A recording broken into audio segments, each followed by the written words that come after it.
అట్లనే ఇవాళ ఉప్పల్ కారిడార్ కావచ్చు, కొంపల్లి కారిడార్ కావచ్చు, దాన్ని మరింత వేగవంతం చేసి తొందరగా పూర్తి చేసి మరోసారి మీ చేతుల మీదుగా ఆ రెండిటికి రెండు మా పార్లమెంట్ పరిధిలోకి వస్తాయి కాబట్టి త్వరలోనే మీ చేతుల మీదుగా మరోసారి తెలంగాణ ప్రజానికానికి అంకితం చేసే ప్రయత్నం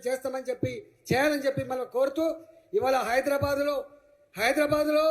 షామీర్పేట కరీంనగర్ రోడ్ జాతీయ రహదారి కింద తీసుకోవాలని చెప్పి అనేక సార్లుగా మీకు విజ్ఞప్తులు వస్తూ ఉన్నాయి. తప్పకుండా ప్రధానమంత్రి గారి ఆశీస్సులతో ఆ పని కూడా నెరవేరుతామని చెప్పి మిమ్మల్ని కోరుతూ ఇవాళ హైదరాబాద్ నగరంలో ప్రజానికానికి ఎక్కడ కూడా ట్రాఫిక్ జాములు లేకుండా అవి నేషనల్ హైవేస్ కాకపోయినప్పటికీ కూడా ఇప్పటికే మీరు అనేక దిక్కులు శాంక్షన్ చేసిండ్రు. మరిన్ని శాంక్షన్ చేసి హైదరాబాద్ ప్రజానికానికి ఎక్కడ ట్రాఫిక్ ఇబ్బంది లేకుండా మీరు చూడాలని చెప్పి వినమ్రంగా విజ్ఞప్తి చేస్తూ మరొకసారి తెలంగాణ ప్రజానికానికి ఇన్ని వేల కోట్ల రూపాయల కేంద్ర నిధులతో సౌకర్యం కల్పించినందుకు ధన్యవాదాలు తెలియజేస్తూ సెలవు.